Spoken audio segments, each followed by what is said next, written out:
은혜 앞에 선 은혜자, 하나님의 은혜 앞에 선 은혜자라는 제목을 가지고 하나님의 말씀을 증거하도록 하겠습니다.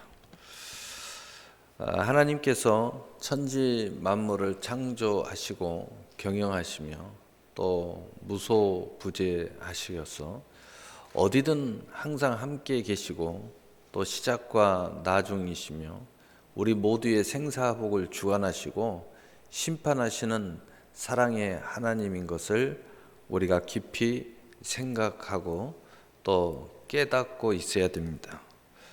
한마디로 믿어야 된다는 거죠.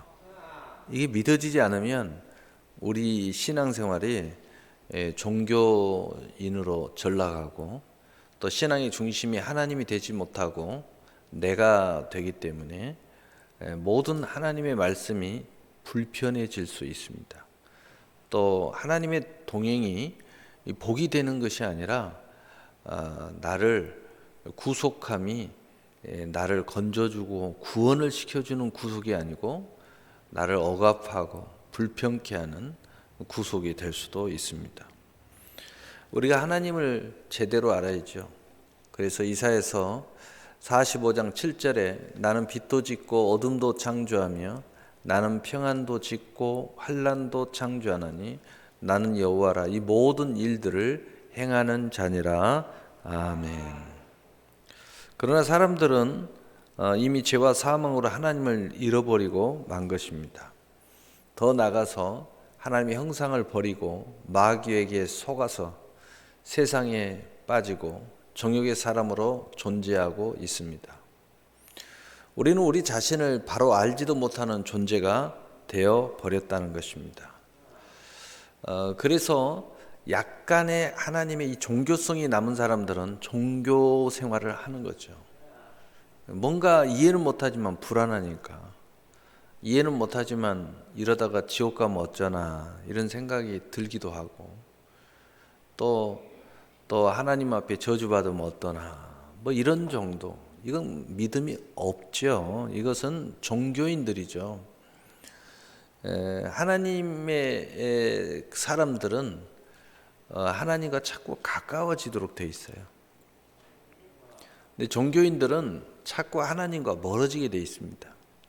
왜냐하면 그 중심이 하나님의 중심이 돼 있는 사람들은 하나님과 가까이 하는 것이 어찌 그리 행복한지 모릅니다.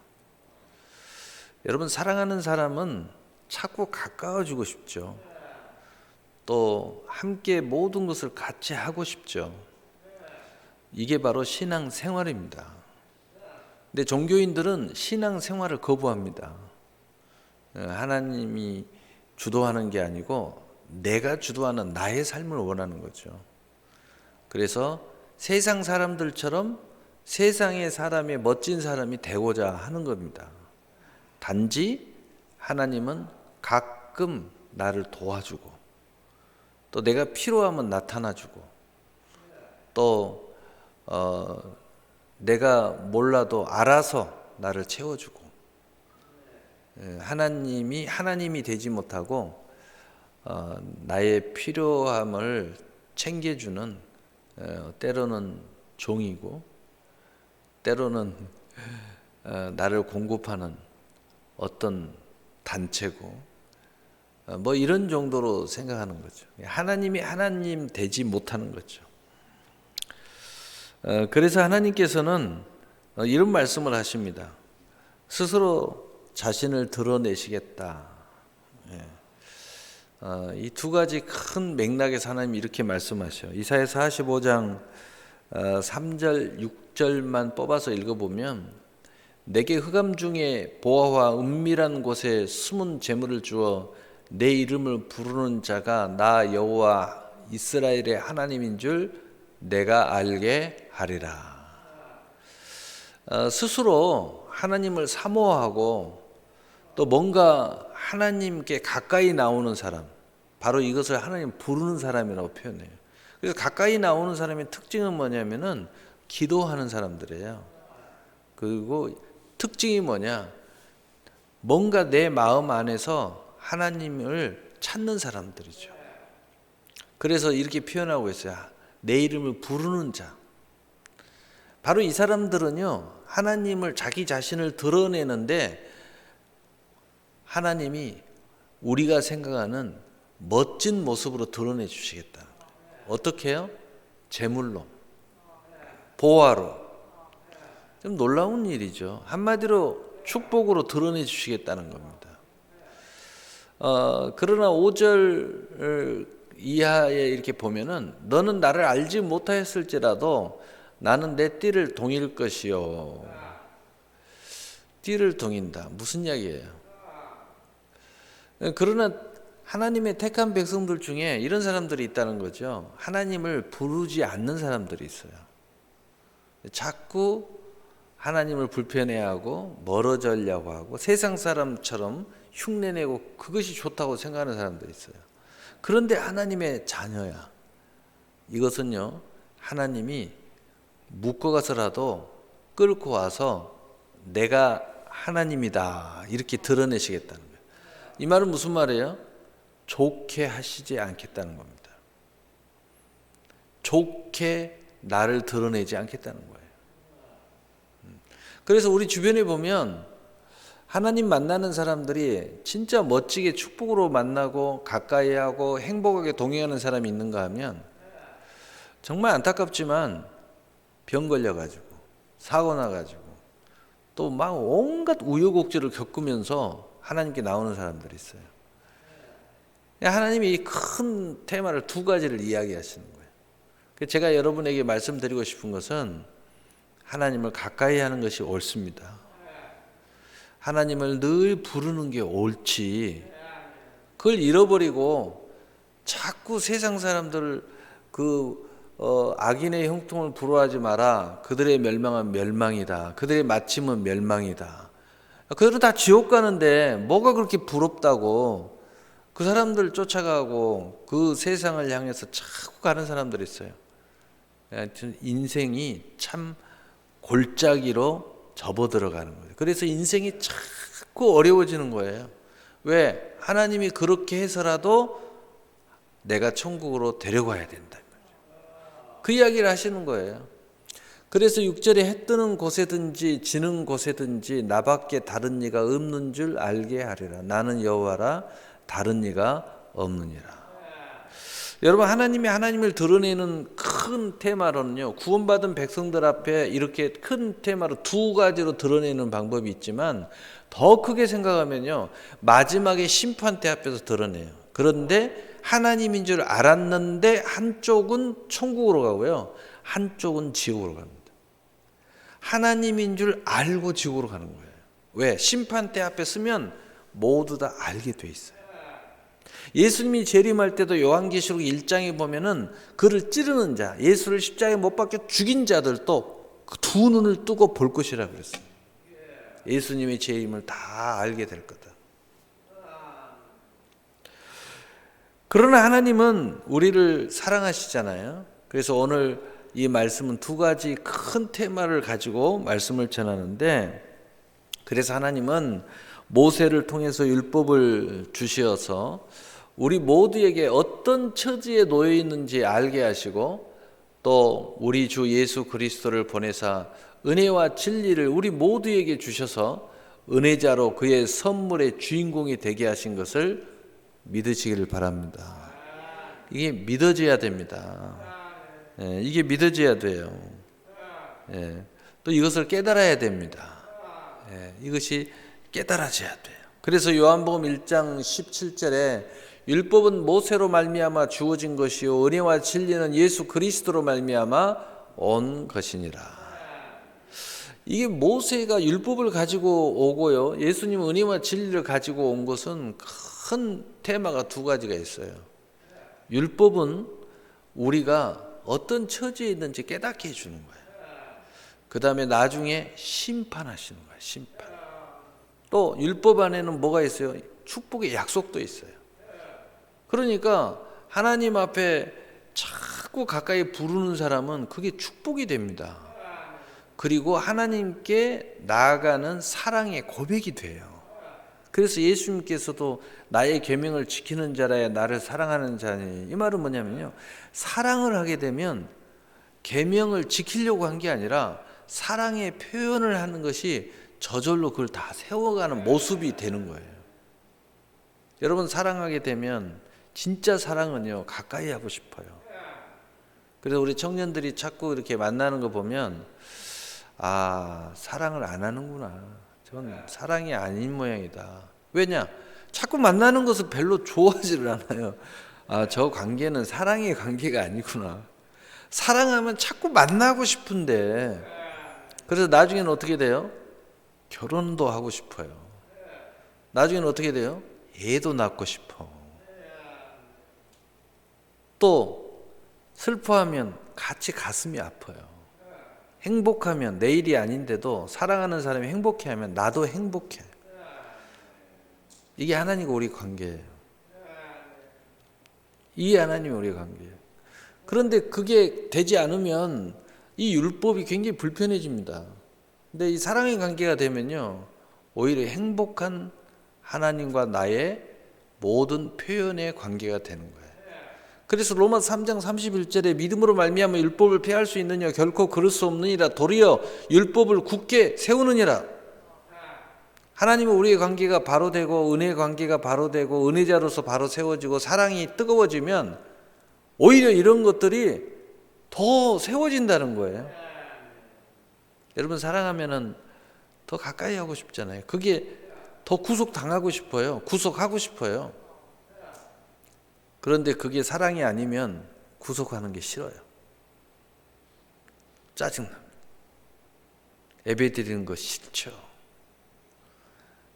여러분, 은혜를 알고, 은혜를 안다, 믿음을 가졌다, 사랑을 한다, 소망이 생겼다, 이런 이야기는 다 뭘 이야기하냐면요, 하나님이 우리의 관계가 가까워지고 있다는 거예요. 하나님을 자꾸 내가 부르고 있다는 거예요. 하나님이 나를 자꾸 부르는 것이 너무 기분 좋은 거예요. 행복한 거예요. 여러분, 사랑하는 사람이 나를 자꾸 찾으면 좋아요. 나도 사랑하는 사람이 있으면 자꾸 찾아져요. 자꾸 전화하고 싶고, 자꾸 대화하고 싶고, 뭐 특별한 것은 아니라도 옆에서 같이 있고 싶고, 같이 동행하고 싶고, 이게 바로 하나님과 우리의 관계를 설명하고 있는 거죠. 바로 그것이 됐을 때 은혜와 진리의 예수 그리스도가 나의 모든 풍요로 다가오게 된다는 겁니다. 첫째로, 먼저 하나님 앞에 선 세상 사람들의 모습을 우리가 다시 한번 살펴보려고 합니다.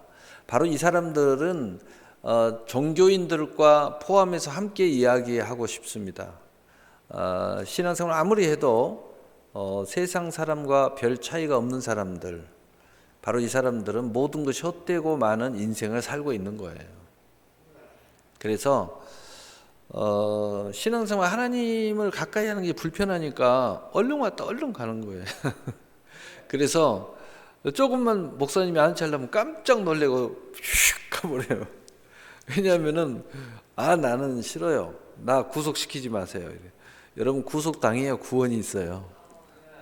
예수님께 구속을 당해야 됩니다. 예수님 피값으로 여러분 사셔야 돼요. 내 것이 내 것이라고 이야기하면 안 돼요. 예수님 거라고 이야기해야 구원이 있어요. 아직 그걸 모르는 거죠. 그냥 모르는 거예요. 그래서 내 인생이 굉장히 소중한 것처럼 느껴지잖아요. 세상이 소중한 걸 느껴지잖아요. 내 생각이 더 중요하잖아요. 그런데 여기에는요, 뿌리 없는 나무예요. 아직 날씨가 추워서 꽃꽂이가 안 됐는데, 이 꽃꽂이를 하잖아요. 그러면은 얼마나 아름답습니까? 이게 세상입니다. 너무 아름다워요. 내 중심으로 살면 얼마나 행복합니까? 꽃꽂이 인생이죠. 근데 이게요, 조금 시간을 지나면 너무 흉측해집니다. 말라 삐뚤어져 가지고요, 이건 쓰레기에 불과한 거예요. 여러분, 우리 인생이요, 너무 소중한 인생인데 우리도 모르는 사이에 쓰레기가 되고 있다. 야, 이건 슬픈 일이잖아요. 바로 이것을 전도서 1장 2절 3절 이렇게 표현해요. 전도자가 이르되 헛되고 헛되며 헛되고 헛되니 모든 것이 헛되도다. 해 아래서 수고하는 모든 수고가 사람에게 무엇이 유익한가? 결국은 쓰레기로 전락해 버리는데 뭐가 유익하냐 이거예요. 그런데 그것이 유익한 줄 알고 그렇게 살면 되겠냐 이 말이에요. 너무 안타깝다. 모든 것이 헛되져 버립니다. 여러분 그 언제 느껴요? 뭔가 이렇게 할 때는 잘 모르죠. 꽃이 피어져 있을 때는 뭐냐? 말라버리면 압니다. 말라지면 알아요.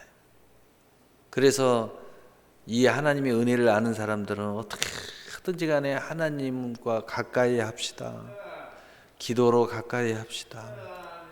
예배로 가까이 합시다. 삶 속에서도 늘 하나님의 중심으로 신앙생활을 하십시다. 뭐 이런 등등의 이야기를 하는 거예요. 그리고 아직 초보적인 어린아이 신앙을 가진 사람은 어떻게 하든지 가까이 하게 만들려고 애를 쓰는 거예요. 왜? 그것이 옳으니까요. 그것이 인생의 뿌리를 내리는 거니까. 하나님께 뿌리를 내려야 돼요. 그래서 나중에 헛된 인생을 살면 안 돼요. 두 번째로 죽음 앞에 서고 마는 인생들이에요. 여러분 인생들을 내가 이제 목회를 한 25년, 27년 이렇게 해보니까 죽음 앞에 선 사람들을 많이 만나잖아요. 임종 예배부터 시작해서. 그런데 인생을 어떻게 사느냐, 근데 결국은 다 그 앞에 서는데 정말 안타깝게 그지없는 사람들이 대부분이에요. 죽음 앞에서 너무 슬퍼하고 흐느끼면서 불안해하고 두려워하고 구원이 없으니까. 그러면 주의 종 입장에서 너무 안타까워요. 너무 가슴이 아파요. 그래서 최선을 다해서 구원을 시켜보려고 그렇게 복음을 전하는데 다행히 마지막 순간에 영접하는 사람이 있지만 대부분의 사람들이 그걸 받아들이질 못해요. 너무 안타깝죠. 우리가 세상적인 논리로 너무 많은 기회를 잃어버린 거예요. 너무 죄로 말미암아 마음이 화인 맞아가지고요. 들어가지를 않는 거예요, 복음이. 그 복음을 전해보면 여러분도 알겠지만 젊은 사람일수록 복음을 잘 받아들여요. 어린아이일수록 더 잘 받아들입니다. 근데 나이가 먹을수록 나중에는요, 이게 강팍해져 가지고요, 안 들어갑니다. 여러분 신앙생활 이렇게 똑같이 해도 예수 믿는 똑같은 사람들도요, 젊었을 때는 얼마나 은혜를 잘 받았어요. 그리고 목사님이 이야기하거나 말씀을 들으면 얼마나 순수하게 받아들입니까? 그런데 나이 먹으면요, 뭐 이런 이야기하면 너무 죄송스럽지만 늙은 모처럼 참 차마 이야기하기 어렵네요. 뭔 이야기하면요, 이렇게 뒤집어서 생각하고 어쩌면 그런, 하여튼 은혜를 못 받으려는 생각이 막 이렇게 이상하게 이걸 생각을 하고요. 순수하지를 못해요.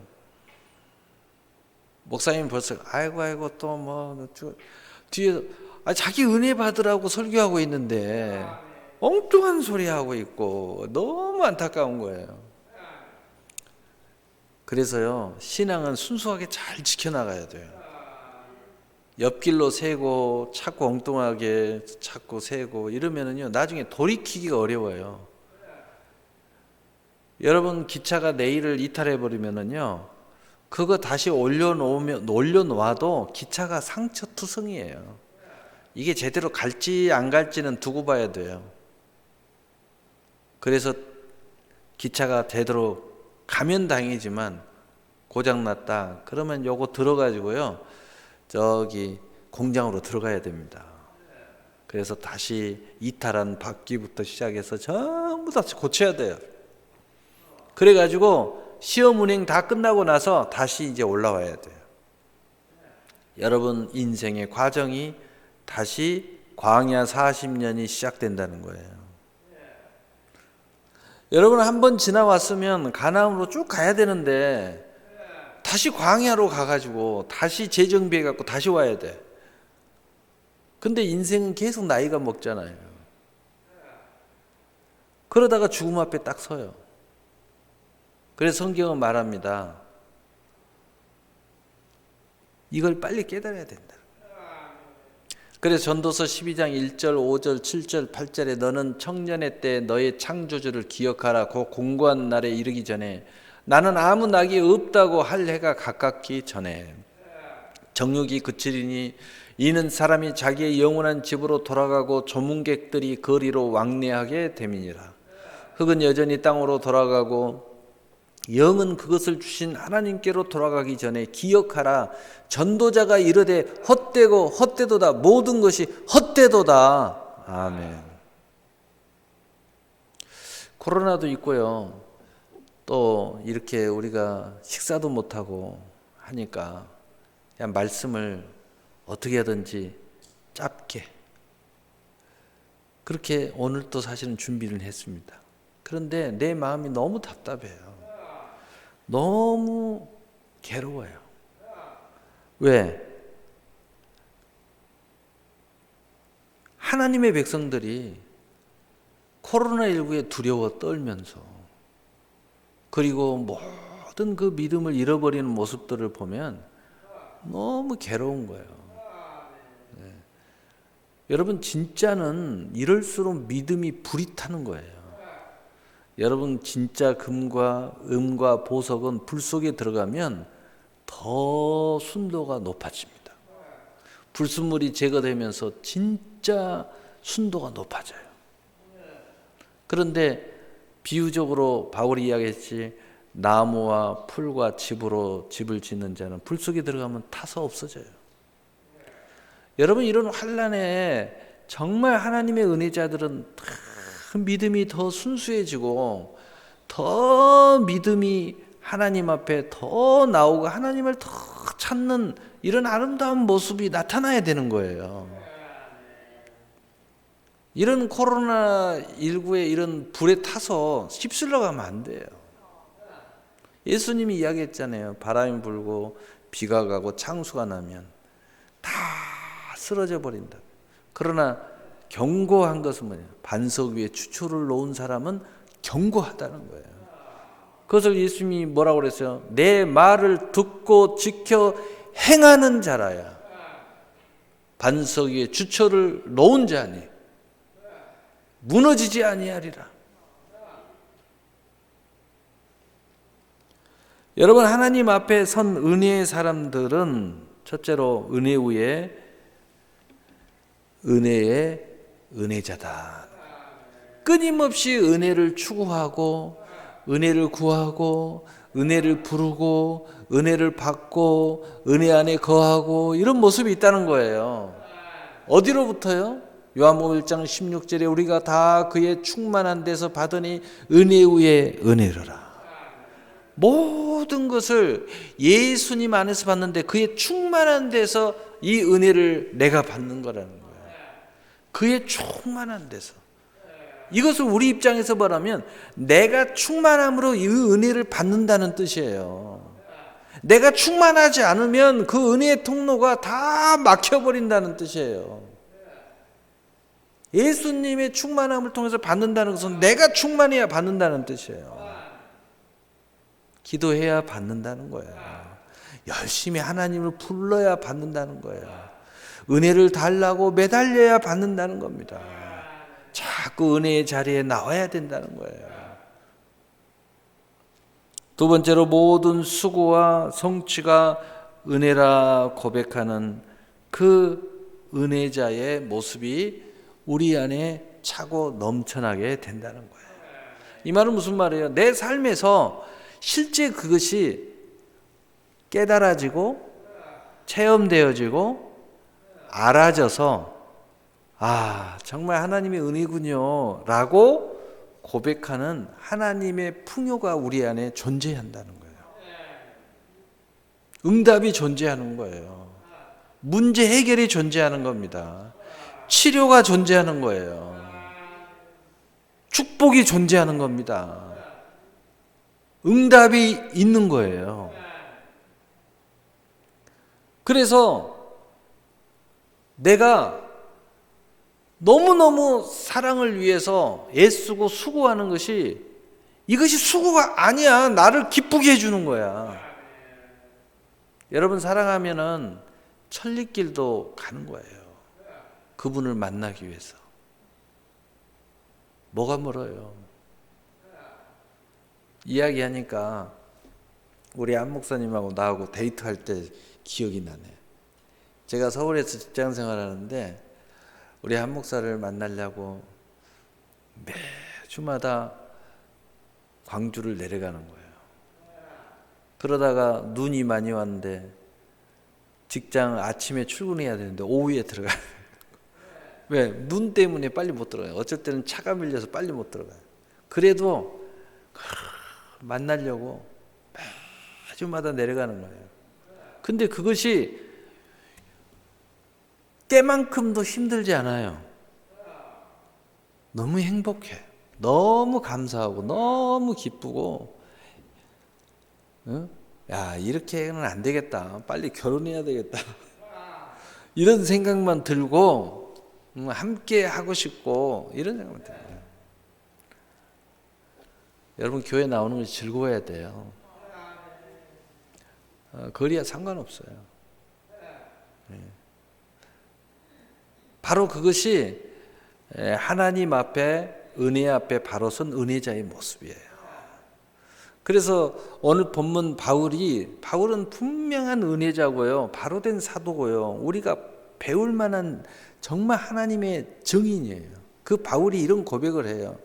고린도전서 15장 10절에 그러나 내가 나 된 것은 하나님의 은혜로 된 것이니 내게 주신 그의 은혜가 헛되지 아니하여 내가 모든 사도보다 더 많이 수고하였으나 내가 한 것이 아니요 오직 나와 함께 하신 하나님의 은혜로다.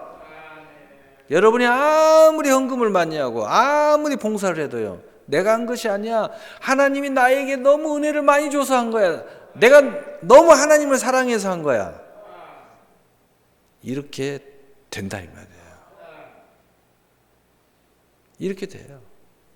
여러분 너무 재미있는 그 드라마를 보면은 옆에서 보면 조는 사람이 있어요. 근데 툭 깨잖아요. 그러면 눈을 비비면서 또 쳐다봐요. 그러려면 가서 그래도요. 아유 내가 왜 잤냐고 이거 봐야 된다고. 몸은 피곤하고 눈꺼풀은 덮이는데도요. 보겠다고 앉아서 끝까지 버티는 사람들이 있어요. 뭐 누구라고 말 안 해도 눈치는 챘겠지만 무슨 이야기예요? 원함이 있으면 그렇게 된다 이 말이에요. 곧 막 쓰러져도요 그 자리를 절대 안 떠납니다. 끝까지 이게 보고 있어요.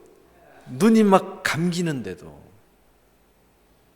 여러분 은혜자는 그런 모습을 하나님과 우리의 신앙생활 속에서 나타난다 이 말이에요. 그래서 오늘 예수님은 한마디로 그렇게 이야기해요. 하나님의 예배자를 찾으시니라. 하나님이 영이시니 그러므로 너희가 신령과 진정으로 예배할지니라. 이렇게 말씀하시는 거예요. 사실 오늘 말씀은 이걸 설명하기 위해서 수가성 우물가의 여인의 이야기를 이렇게 쭉 해놨는데 사실 뭐 시간이 좀 이렇게 가서 간단하게 이야기하려고 오늘 말씀을 이야기하고 마치려고 합니다. 이 수가성의 우물가의 여인을 예수님이 찾아가셨잖아요. 그런데 이 여자가 믿음이 없고 예수님의 믿음이 없으니까 은혜를 주시기 위해서 이 여자에 대한 숨은 이력에 대해서 예수님이 들춥니다. 얼마나 부끄러운 거예요. 네 남편이 5이나 있구나. 얼마나 부끄러운 이야기입니까? 그러면서 이 여자가 마음을 열고 깜짝 놀라보니까 내가 선지자구나. 보통 사람이 아니구나. 이렇게 인식할 때에 예수님께서 예수님 이야기를 하는 거예요. 메시아 이야기를 하는 거예요. 생수 이야기를 하는 거예요.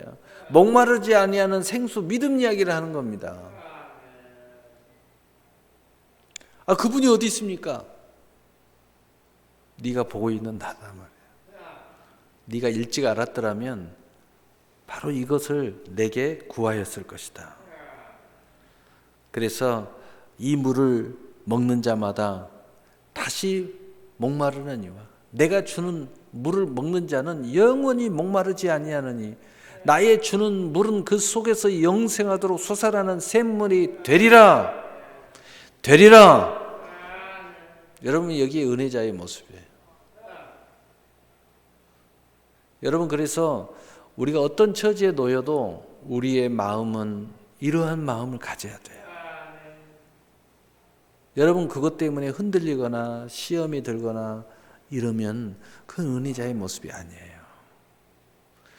이 하나님의 사랑, 하나님의 은혜는 충분히 우리에게 이렇게 만들어 준다는 겁니다. 충분히 이걸 만들어요. 여러분 마음이 상하세요? 이 생수가 흐르면 상함도 치료됩니다. 하나님에 대한 실망을 느끼십니까? 여러분 이 생수가 여러분의 실망에 소망을 주십니다.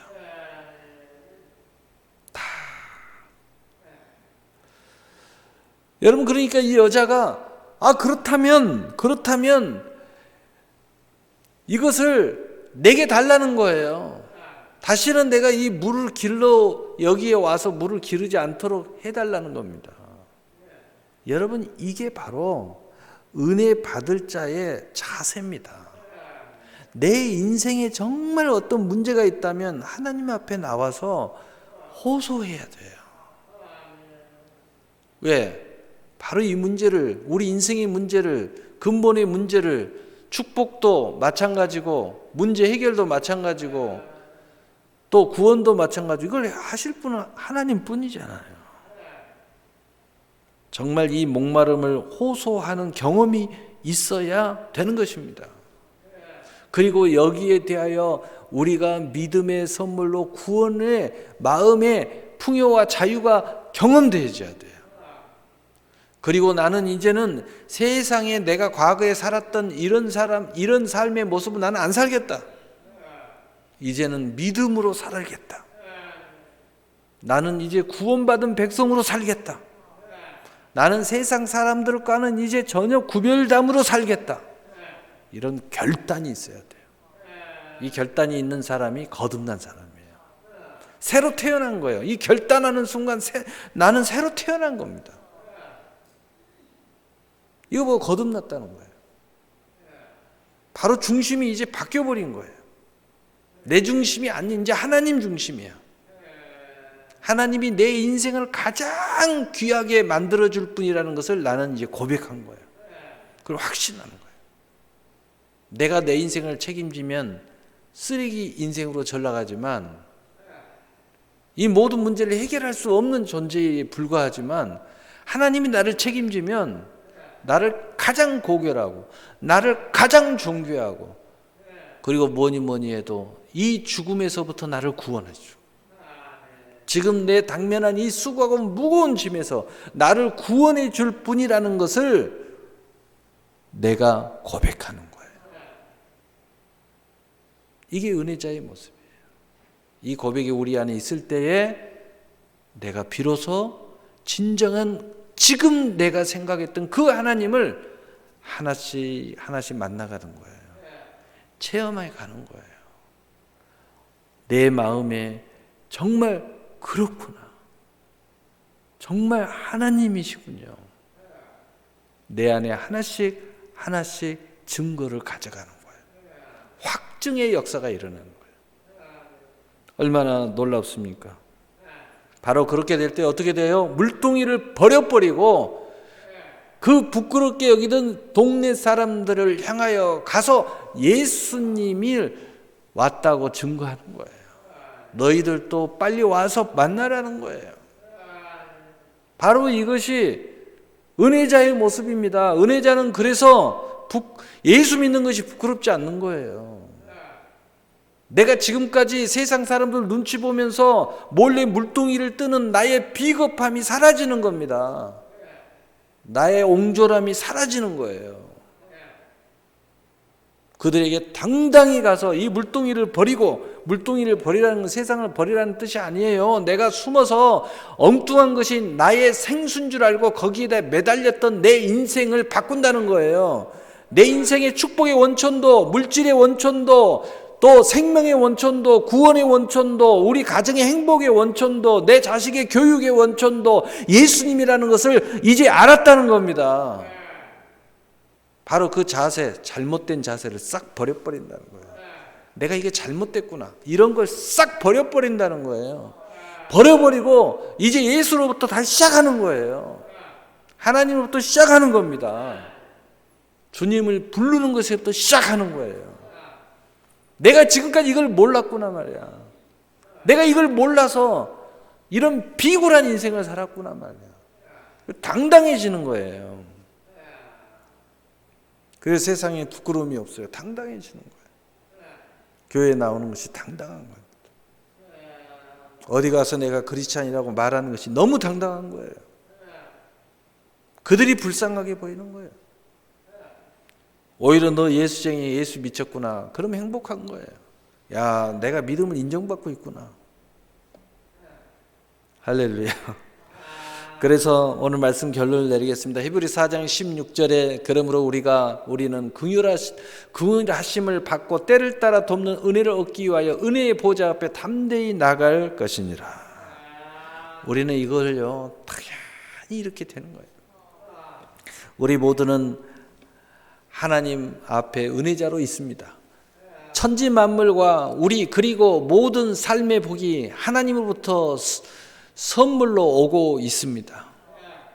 예배자로 생수를 마시면 그의 넘치는 선물을 가지게 될 것입니다. 그래서 예수님께서 이 사마리아 수가성의 우물가의 여자 보고 마지막에 뭐라고 그랬어요? 이 사건이 다 일어나고 나서 예수님이 그 다음에 하시는 말씀이에요. 하나님의 영이시니 이런 놀라운 이야기를 다 하시고 그 믿음을 주시고 은혜를 베푸시고 하시는 말씀이 하나님은 예배하는 자를 찾으시느니라. 그러므로 하나님이 영이시니 너희가 영과 진리로 예배할지니라.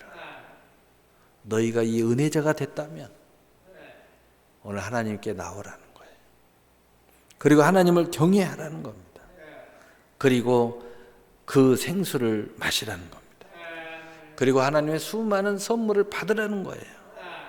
이제 그만 이 헛되고 헛된 삶은 이제 내려놓으라는 겁니다.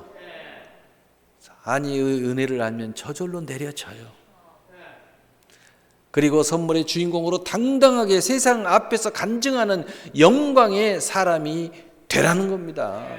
될 것이라는 것입니다. 여러분 정말 당당하고 그 영광의 주인공이 되시기를 예수님의 이름으로 축복합니다. 아멘. 사랑의 하나님 아버지,